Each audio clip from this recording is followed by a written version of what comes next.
আসসালামু আলাইকুম। দেশি কুকিং লাইফস্টাইল আপনাদের সবাইকে স্বাগতম। আশা করছি আপনারা সবাই ভালো আছেন। আমি আলহামদুলিল্লাহ ভালো আছি। দেশ ও দেশের বাইরে যেখান থেকে আমার আজকের ভিডিওটি দেখছেন আপনাদের সবাইকে জানাই আন্তরিক প্রীতি ও শুভেচ্ছা।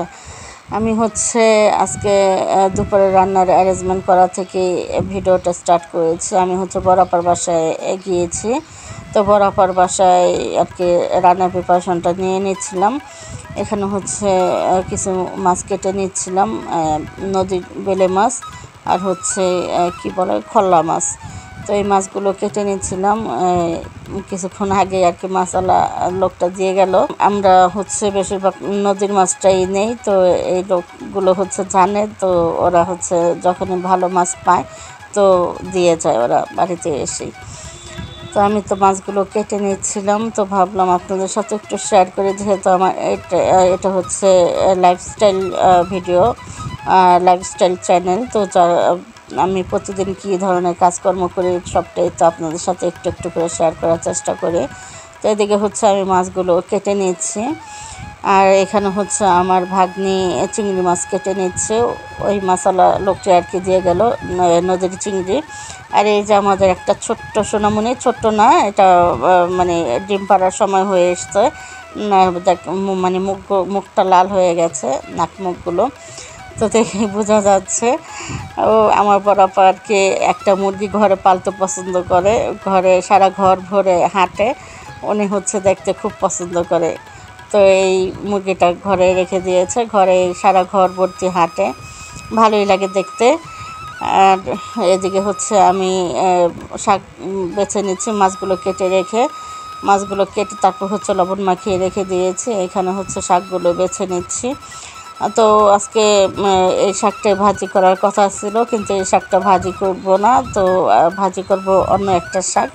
তো পুরো ভিডিওটা দেখতে থাকুন, দেখতে দেখতেই বুঝতে পারবেন কি রান্না করতেছি। তো বন্ধুরা, যারা আমার ভিডিওটা দেখা স্টার্ট করেছেন, এখনও যারা একটি লাইক দেন নাই, তারা প্লিজ একটি লাইক দিয়ে তারপর আমার ভিডিওটা কন্টিনিউ করুন। এদিকে আমি শাকটা বেছে নিচ্ছিলাম, আর আমার মেয়ে এই যে তালের শাঁস, এই তালের শাঁসগুলো একটু ছিলে নিচ্ছিল একটা চা চামচের সাহায্যে। তো এইভাবে তালের শাঁসটা ছিলে নিলে না ভিতর থেকে আর পানিটা বেরিয়ে যায় না।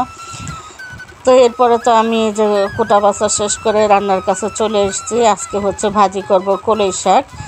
তো এখানে কলই শাক ভাজি করার জন্য প্রথমে তো আমি তেল দিয়ে দিয়েছি, তেলের মধ্যে দিয়ে দিয়েছি শুকনো মরিচটা ভেজে নেওয়ার পরে এখানে আদা কুচি দিয়ে দিয়েছি। আদাটা সামান্য ভেজে নেওয়ার পরে দিয়ে দিয়েছি সামান্য রসুন কুচি দিয়েছি। তো রসুনটা ভেজে নেওয়ার পরে এখানে আমি পেঁয়াজ আর কাঁচামরিচটা কেটে রেখেছিলাম, তো সেগুলো দিয়ে দিলাম, আর দিয়ে দিলাম শাকটা। তারপরে স্বাদ মতো লবণ দিয়ে শাকগুলো ভালোভাবে নেড়ে চেড়ে ভাজি করে নিচ্ছি।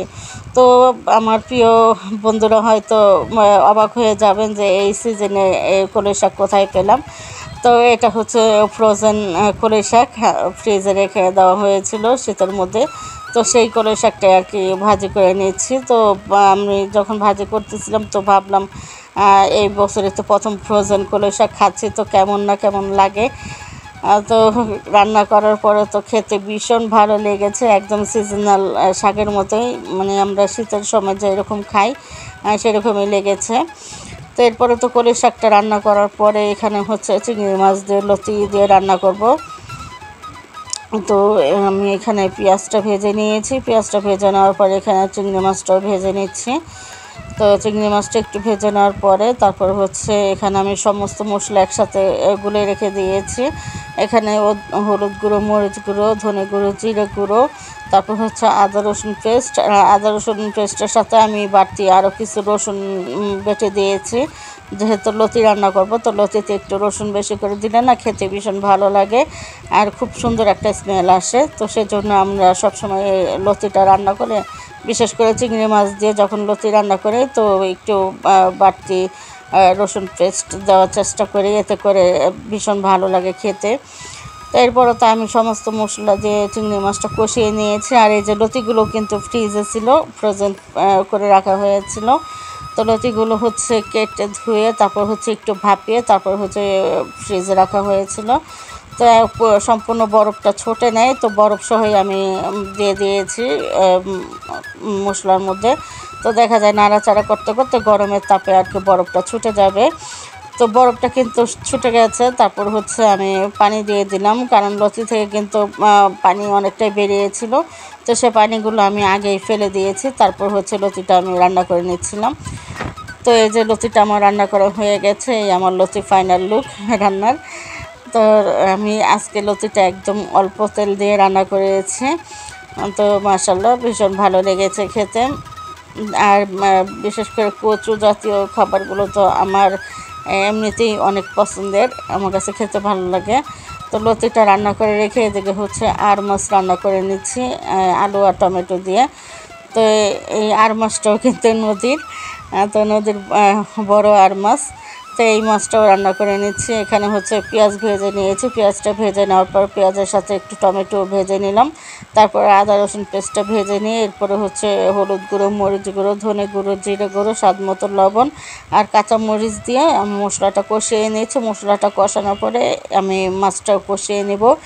তো আজকে আপনাদের সাথে রান্নাবান্না নিয়েই আর কি আমার ছোট্ট একটা ভিডিও শেয়ার করতেছি। আজকে তো বিশেষ কোনো কাজ করি নাই, বরাবর বাসায় গিয়ে শুধু গল্প গুজব আর এই রান্নাবান্না এই করেছি। তো অ্যাকচুয়ালি শরীরটা তেমন একটা ভালো নেই, তারপরে আমার চেয়ে তো কিন্তু বেশি খারাপ আমার বরাবর শরীর। তো এইভাবে মিলেমিশে আছি, ভালো মন্দ মিলিয়ে আলহামদুলিল্লাহ ভালোই আছি। আল্লাহ যখন যে অবস্থায় রাখে সবসময় আল্লাহর কাছে শুকরিয়া আদায় করি যে বেঁচে তো আছি। তো এই জন্য আর কি সবসময় আল্লাহর কাছে শুকরিয়া আদায় করি। তো এরপরে হচ্ছে মশলাটা কষিয়ে কিন্তু আমি মাছটা দিয়ে দিয়েছি, আর মাছগুলো হচ্ছে কষানো প্রায় শেষ পর্যায়ে। এখন আমি মাছগুলো তুলে রেখে দিব, তারপর হচ্ছে আলুটা কষিয়ে নিব। তো বন্ধুরা, যারা আমার চ্যানেলটি আজই প্রথম ভিজিট করতেছেন, আজই প্রথম আমার ভিডিওগুলো দেখতেছেন, তারা চাইলে আমার চ্যানেলটি সাবস্ক্রাইব করে আমার পাশে থেকে যেতে পারেন। আর আমার চ্যানেলটি সাবস্ক্রাইব করে পাশে থাকা অল নোটিফিকেশনটি সিলেক্ট করে রাখবেন, তাহলে যখন আমি নতুন ভিডিও আপলোড করব সঙ্গে সঙ্গে নোটিফিকেশন আপনাদের কাছে চলে যাবে। তখন আপনারা আপনাদের সময় সুযোগ মতো ভিডিওগুলো দেখে নিতে পারবেন। আর যারা ফেসবুক পেজ থেকে আমার ভিডিওগুলো দেখছেন, তারা চাইলে আমার পেজটি ফলো দিয়ে রাখতে পারেন।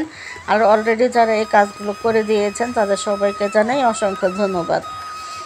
তো আমি কিন্তু আপনাদের সাথে কথা বলতে বলতে মাছগুলো তুলে নিয়েছি। এরপর হচ্ছে আলুটাও কষিয়ে নিয়েছি। আলুটা কষিয়ে নেওয়ার পরে ঝোলের পানিটা দিয়ে দিয়েছি। তো ঝোলের পানি দেওয়ার পরে এখানে হচ্ছে আমি শাক বাটা দিয়ে দিয়েছি। শাক বাটা দিয়ে তারপর হচ্ছে ধনেপাতা দিয়ে দিলাম। তো ধনেপাতাটা দিয়ে তারপরে হচ্ছে মাছটা দিয়ে দিয়েছি। তো আজকে হচ্ছে আর মাছটা একটু ঝোল করে রান্না করবো, আর বিশেষ করে এই ধরনের মাছগুলো ঝোল রান্না করলে খেতে বেশি ভালো লাগে। বিশেষ করে আমরা ঝোলটাই খেতে পছন্দ করি এই মাছের। তো বন্ধুরা, যারা আমার চ্যানেলে নতুন জয়েন করেছেন, যাদেরকে এখনও আমি ব্যাগ দিই নাই, তারা প্লিজ আমার কমিউনিটিতে এসে একটা ছোট্ট করে কমেন্ট রেখে যাবেন, তাহলে আমি গিয়ে আপনাদের ব্যাগ দিয়ে আসবো। তো অনেক সময় দেখা যায় কি নানান ব্যস্ততার মাঝে ভুলে যাই যে কে সাবস্ক্রাইব করলো কে করলো না। তো যারা আমার চ্যানেলটা সাবস্ক্রাইব করেছেন তারা প্লিজ একটু কষ্ট করে আমার কমিউনিটিতে এসে একটু কমেন্ট করে যাবেন, আমি গিয়ে ব্যাগ দিয়ে আসবো। তো এরপর তো রান্নাবান্না শেষে এই যে আমরা খেতে বসে গেছি। আর কলের শাকটা তো আগেই বললাম মাশাআল্লাহ খেতে অনেক ভালো লেগেছে। আমার বড় আপাও কিন্তু প্রথম নিচ্ছিল না, বলতেছিল কেমন লাগবো। আমি বললাম একটু খেয়ে দেখো, ভালো লাগলে খাও। পরে একটুখানি নিয়েছে, নিয়ে তারপর আমি তো প্রথম নেই আমি বড় আপাকে জিজ্ঞেস করলাম কেমন হয়েছে।